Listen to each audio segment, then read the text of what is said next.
I agree with you. I agree with you. All right, hello everyone, and welcome to this week's episode of 22 Minutes with Jayson and Stefan. I am Jayson Bates, the lender side of things, and he is, wait for it here, I don't know what's going on here, but he is Stefan Cotton. There he is. There's Stefan. And he's the realtor side of things, and we hope to not only entertain you, but also educate you on what's happening in real estate here in the Phoenix metropolitan area. So thank you all for joining us. If you're watching us there on Facebook, please give us that thumbs up and like our page. Same for those folks out there on YouTube. Give us that thumbs up and subscribe to the page. All the Periscope fans out there, thanks for joining. Appreciate that. Give us some love. And if you have any questions before the show, use the hashtag 22minutesaz. That's how we communicate. Or just message us below. Right. Both of those work. Both of those things work. All right. So a lot of things happened since Friday. Right. Well, even on Friday. Yeah, or even on Friday. Exactly. Kind of behind the scenes there. Of which I'm going to touch base on one of those things on Friday because I was this Friday coming up because I was pretty upset with the situation that happened on Friday afternoon. Ooh. So that's a little cliffhanger. For all week. Stay tuned. Yeah, stay tuned all week. Okay, so let's do today's tweet quote of the day, I think. All right, let's do it. And I got a little technical difficulty, so we're just going to get right into the tweet quote of the day. Because I don't think this other thing is going to play. I just tried my shortcuts and it didn't work, so I'll have to fix that after the show. But today's tweet quote of the day. I'm fumbling over my words today. It's Monday. It's okay if people don't like you. Most people don't like themselves. Yeah. Mr. Jack Nicholson. It looked like Jack, but it looked different. Like he's little in the sun for a little while or something. Yeah, maybe. He's I don't know. It looks like Jack Nicholson to me, man. Yeah, it does. But yeah. All right. So that's that I use that one because of what happened over the weekend here. A lot of haters out there. Haters gonna hate. Yeah, right? Little how's the song go? Haters are gonna hate. Oh, I didn't know this song. Wow. Yeah, it's isn't it who's the big Taylor Swift? Yeah, Taylor Swift. Right. Yeah. Taylor Swift song. So we got a lot of haters out there right now with what's happening in our government. We should put her song as a tweet quote next time. Yeah, right? Haters gonna hate. Yeah, people are hating. I always say, and we were talking about this before the show, that when enough people are angry about something, then change is happening. Yeah, that is true. This is what you call a precursor or foreshadowing for change, really. Yeah, exactly. There's going to be some serious change happening, and a lot of people think it's going to be for the good. I personally think it'll be for the good. So we'll see what happens. We will see what happens. All right, hey, let's get right into today's newsmakers, and I don't think it's going to. Well, there it goes. Some of these buttons are working, some of them aren't. Yeah. So there you go. Some buttons are working, some aren't, so some of them are not. But with that being said, let's get right into today's real estate newsmakers for the past week. There is a first news. First things first. Let's get into the FHA. HUD announced on Friday, literally after 10 minutes, 15 minutes, an hour after Trump gets inaugurated, sworn into office, FHA rolls back the reduction in the FHA monthly premium. Yeah, the MIP. Yeah, the monthly premium. Didn't really roll it back, just kept it the same. And I got a lot of people calling me over the weekend, and does that mean anything for me? Can I not qualify for a house? So there's a lot of misinformation out there. Really, at the end of the day, nothing's changed. Yeah, because it wasn't in effect yet. Right. It's just a delay. So, if they qualify for the loan today, then they qualified it. If they qualified it for on Thursday, than they qualified for today. So long as your loan officer didn't anticipate and qualify you with the lower, Right. which I never do, but I know some loan officers do, especially on tight debt-to-income ratios and things like that. So with that being said. So for those that aren't like savvy in this real estate stuff, last week and the week before, we were talking about how great it is that even though the interest rates have gone up, the mortgage insurance premium, the MIP, is going to go down. So the payments are similar in a sense. And so we've been talking about that's great because it's going to go from 0.85 down to 0.6 percent. So like 0.85, which saves 20, 40, 60 bucks, $100 depending on the purchase price. But now they've put a stop on that decrease of from 0.85 to 0.6 is still going to be at 0.85, just so everyone's on the same page. I mean, you and I know what we're talking about, but those that didn't know, now they know. Yes. No, thank you for that clarification. That's important. And I think a big part of this is that they're looking at FHA and saying, hey, this is a business. We don't want to roll it down and then only to have to roll it up at a future date. So let's look at the financials of what HUD is doing and how they're operating. The new administration is saying this before we pull the trigger and have this done. Yes, Julian Castro is the one who kind of put it in place before, and Ben Carson, although he hasn't been sworn in yet, the new administration is just saying, hey, look, let's take a look at the numbers, and if it's there, we'll do it. But if it's not there, let's not put the cart before the horse. And that's just smart business. That's really smart business. So good for them for doing that and taking a second look at it. It doesn't mean anything negative. It just means that, hey, they're gonna do it the right way the first time. Right. Which is good. Okay. New Texas congressman may be the new CFPB director. Canadian football peanut butter? Yeah, exactly. Right. Canadian football peanut butter. This is kind of a big deal. It says Donald Trump met with former Texas Congressman Randy Nugebauer recently to discuss. Sorry, I probably butchered his name quite a bit. Randy, just call him Randy. Randy. He met with Randy. Trump spokesman Sean Spicer confirmed the meeting's reason for with reporters. Unless a court ruling declares a sole director unconstitutional because it's not subject to the president's overturned by the Supreme Court or reconsidered by lower court that decided it, Trump can axe Richard Cordray, I think that's how you pronounce his last name, whenever he wants. So Trump doesn't really like CFPB. He thinks should be some things, some oversights, and he's not really in agreement with Richard Corday. So Richard Corday could be on his way out. So again, let's just back up to educate those that maybe don't know what the CFPB even is. Yeah, it's that governing force, right? Behind this. They make their income by handing out fines. So their job is to find stuff that realtors and lenders, title people are all doing wrong, whether it be making prints, like printing off pamphlets for a lender without charging, or printing off a flyer for a realtor without charging. So they just want to make sure that nobody's getting an extra edge as far as relationships that maybe a realtor or lender has with another company that's willing to help them produce more.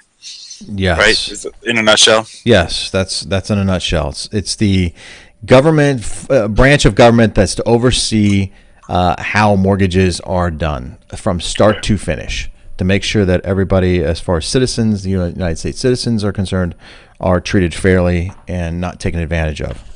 And the issue we've had is that some of the CFPB rulings have been grandfathered, or they've had fines that have been from something that happened years ago before the CFPB was even around. So the fact that Trump is removing Richard, I'm going to just call him Richard and Randy, or he's threatening he can remove Richard and replace it with Randy. That means that maybe putting in somebody a little smarter, a little more savvy into this role, because right now it's just as Miley Cyrus once said, a wrecking ball. Right? Yeah, in fact, this article kind of sums it up. It says, perhaps more than any other Washington agency, the CFPB has demonstrated a lack of transparency and a lack of accountability. It has proven it is susceptible to political influence, bringing into question its independence. This is really the meat and potatoes of the CFPB and the problem with the CFPB. Well, they're only funded when they find something wrong. I mean, that's the other thing. So Yeah. now, whose doors are they going to knock on? Somebody, do they get a tip or do they knock on everybody's doors? That's what matters. Right. Equal for everybody. Equal for everybody. This is not unusual here. Ex-HUD official calls Ben Carson nomination offensive. Mark Linton served as senior leadership roles in HUD for 6 years under the Obama administration. Linton is incensed by Carson's nomination. He writes, Carson's appointment means that Donald Trump plans to ignore America's housing and community redevelopment needs by placing a completely unqualified partisan to run an agency he clearly doesn't understand, or worse, that Trump does not want Dr. Carson to run the agency acting on his scarcest and wackiest views. All right. A lot of words going back and forth. A lot of words, man. Give the guy a break. Let's see what happens. Well, I mean, that's what Trump's cabinet is. I wouldn't call it dismantling of each division, but they're putting in somebody that maybe isn't part of the old school way of thought. He's putting in Carson, who doesn't have a lot of real estate experience. Yeah. We've made fun of that on the show earlier too, months back. Because it doesn't make sense. If you're a real estate guru like Trump, why not put somebody else that's a real estate guru into that role? But even the Secretary of Education, I saw a thing on C-SPAN where Bernie was asking her some questions. Yeah. She doesn't have a lot of the experience too. But it's not so much that do they have the experience, or is he putting them in there to see what's wrong with what we have? I think that's what I think. Not like he's trying to dismantle America, but rather see what's broken in it, and with fresh set of eyes, really. Right. I think you're spot on with that. Now, speaking of CFPB, again, last thing here that we'll touch base here on CFPB. It says here, the headline is, could the CFPB complaint handling database lead to blackmail? And what it goes on to say here is, it says, we already know that CFPB opens investigations based on postings in its complaint database. So people complain, they open an investigation. Kind of like our local deal here with Arizona DFI. Now the CFPB is proposing to allow consumers to rate companies. Dispute handling, perhaps with a 1 to 5 star rating, something like Angie's List. Now, the CFPB could begin the ratings as early as January 29th, is what they're saying, if the OMB approves the proposal, which I'm not sure what the OMB stands for. One must wonder if consumers could use the complaint and rating system as a means to get debt forgiveness or other compensation by threatening creditors or brokers. So, hey, you don't do what I need, you don't lower that rate, you don't lower your fees, I'm going to file a complaint. You're ripping people off, right? Whatever. That investigation. Yeah, which forces the CFPB to then open an investigation, which then companies may be a little gun shy. Right.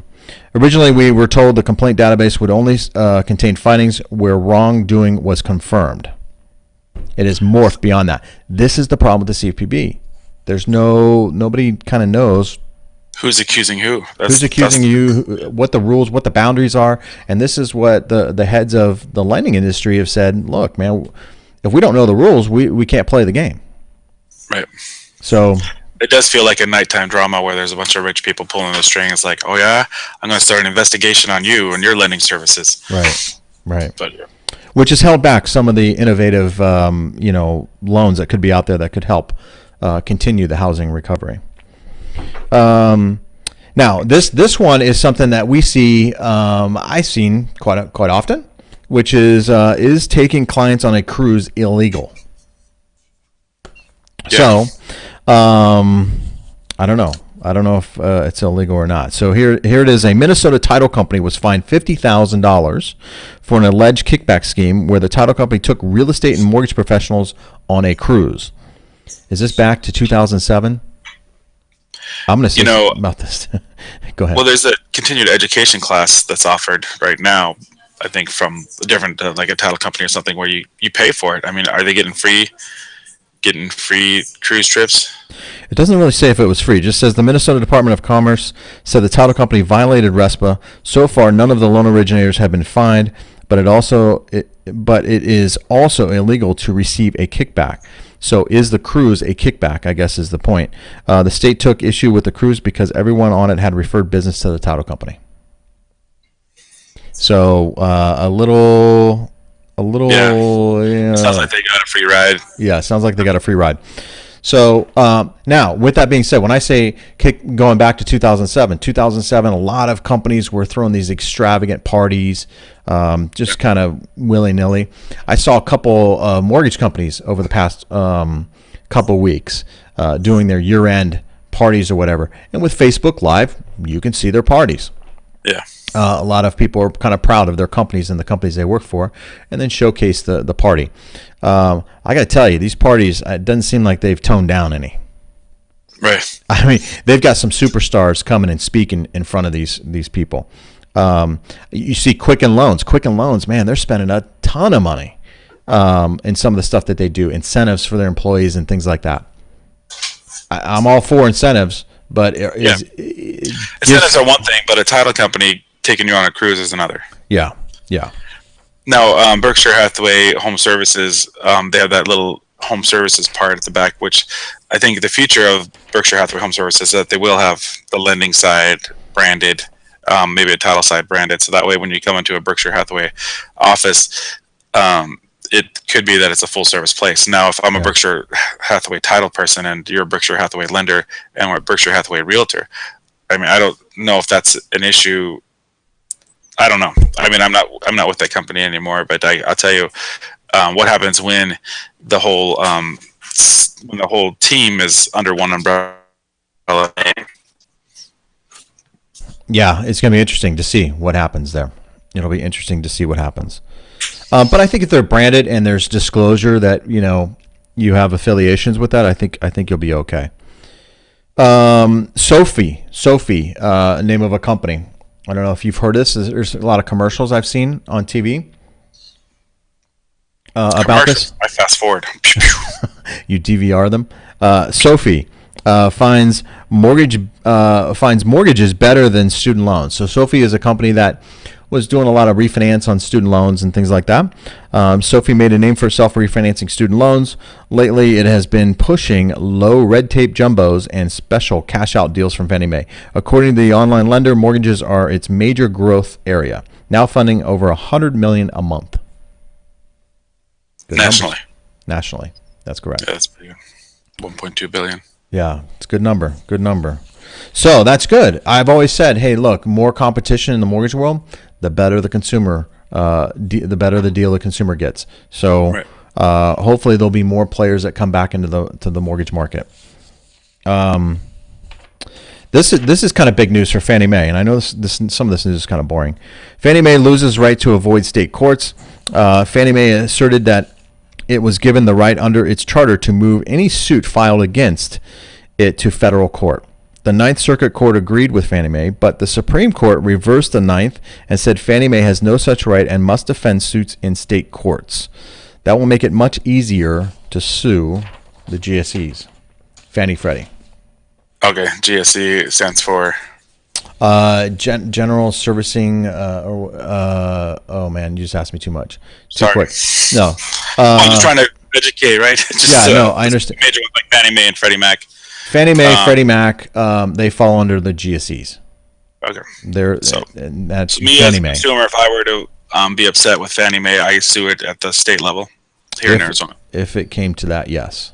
Yeah. So Fannie Mae owns and services your loan, as an example, and they're not allowing you to foreclose. I know you feel wronged in some way. Right.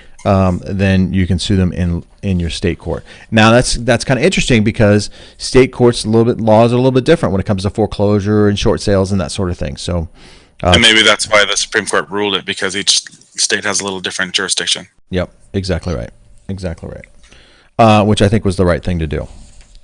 Real estate 2016, best housing since 2006, but prices were flat. This is in Arizona. This is an Arizona headline.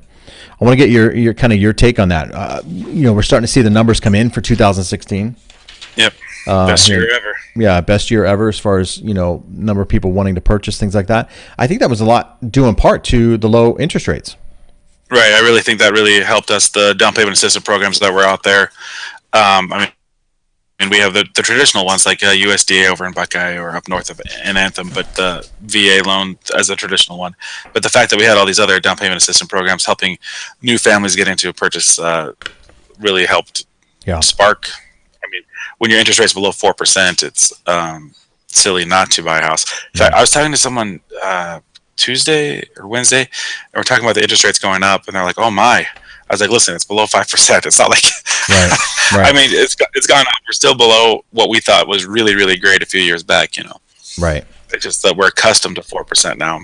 Right. So, but yes, the lower interest rates have definitely helped spark what we call one of the best years ever. And this is the part where I'll pat myself on the back or toot my own horn. But I'm at the top 2% for real estate this last year. Yeah, no, congratulations, man. That's a hell of an achievement. So good for you, man. Good for you and your team. Doing a good job. Real quick, because we're running out of time here. Arizona developer bringing smart home technology to apartments. So we've been talking about smart and the influence of smart homes and how they can help potentially sell your home faster in a competitive market.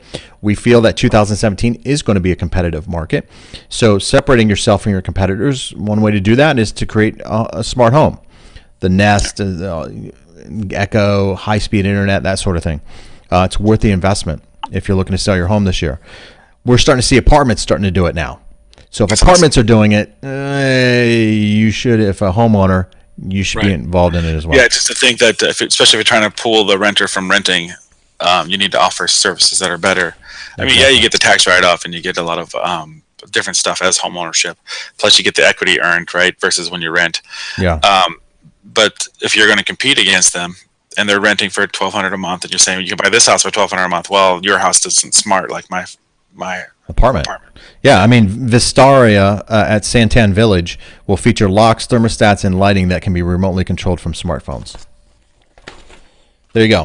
So they're getting into it. As homeowners, you probably need to jump on that wave. Okay, so last thing here, last thing I want to touch base is the employment market. This is why I think a lot of people are thinking that next year is going to be, or this year is going to be a great year in real estate. Number one. Yeah, number one, right? And this is out of the Phoenix Business Journal. These are just some hiring trends in 2017. So I want to quickly run through these here for everybody. Employers will communicate with candidates via text. They're kind of getting with the program, right? Workers, that's good. I'll give it a thumbs up or a thumbs down. So give it a thumb. All right. Workers in general will need to become more savvy in social media. Yes. Yep. Social media. I mean, look at Trump, for goodness sakes. That probably helped win him the presidency. I'll tell you this though, and I know we're probably gonna run out of time, but if you have a different political view than your boss, that might hinder your performance, maybe or the opportunity for you to go. So for everybody out there that's hating on the Facebook, maybe hate it to your specific friends or do what we used to do back in the old days. Don't talk about it. Yeah. Right. I don't talk about political. That's what I say at the beginning of the show. It's like, man, I'm getting tired of these people throwing their political views out there. So here's a couple of areas that we'll see increase in. So if you're in this industry, this is good news for you, I guess. Which this kind of covers all the industries, I suppose. Information technology is going to be up 28% hiring. Phew. Pretty good number. Customer service up 27%. What? Yeah. Production 26%. Sales 25%. And administrative 24%. That's a lot of jobs. I mean, a lot of areas of increase. Yeah. Right. Yeah. No, exactly. Let's just say it's let's say currently, and I'm just making up a number. Let's say it's 100,000 jobs. That means on average we'll have 125,000 jobs. By the end of the year. Now, the real good thing, and this is all done by Career Builder. They did a survey. So these numbers are provided by Career Builder. Full-time permanent hiring in 2017 is going to be up 44% from 2016. So part-time, that sort. So, I mean, from these numbers, I got to tell you, that's encouraging, especially since we just passed a law for increase in minimum wage. If these numbers hold true, that's strong.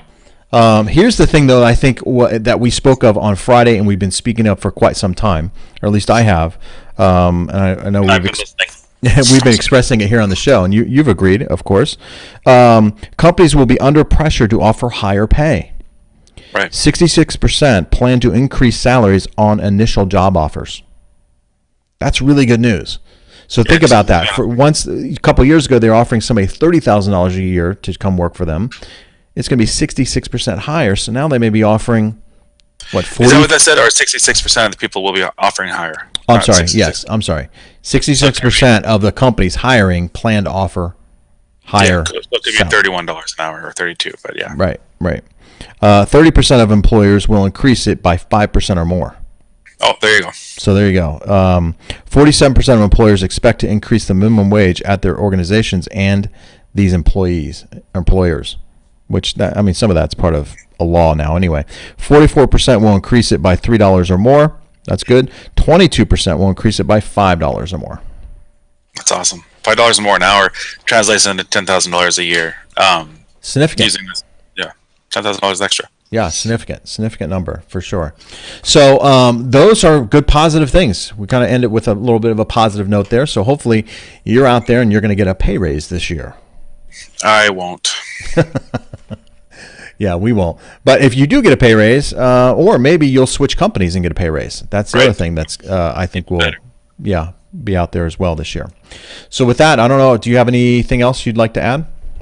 No, it's going to be a good week, man. The weather outside is frightful. Dreary, a little delightful. But yeah, I'm looking forward to this week. So yeah. Hey, everyone, thank you for being a part of this show. If you're watching us down on Facebook, write your comments below. We'd love to hear your comments about the show. If you got any ideas or anything you'd like for us to talk about, please write in the comments below. We'd love the interaction with our audience for sure. And then, of course, if you're watching us there on Twitter, you follow us. Use the hashtag 22minutesaz. Periscope, hey, throw us the love out there on Periscope. Appreciate that. And all the YouTube fans out there, please subscribe to the page and give us that thumbs up and share with your friends and family. Appreciate that. So tomorrow, Trending Tuesday. We'll be covering some of the trends in real estate. So be sure to join us for that episode each and every Monday through Friday, 9 a.m. So until then, everyone, have a good day, and we will see you tomorrow. Take care. Yep. See you tomorrow.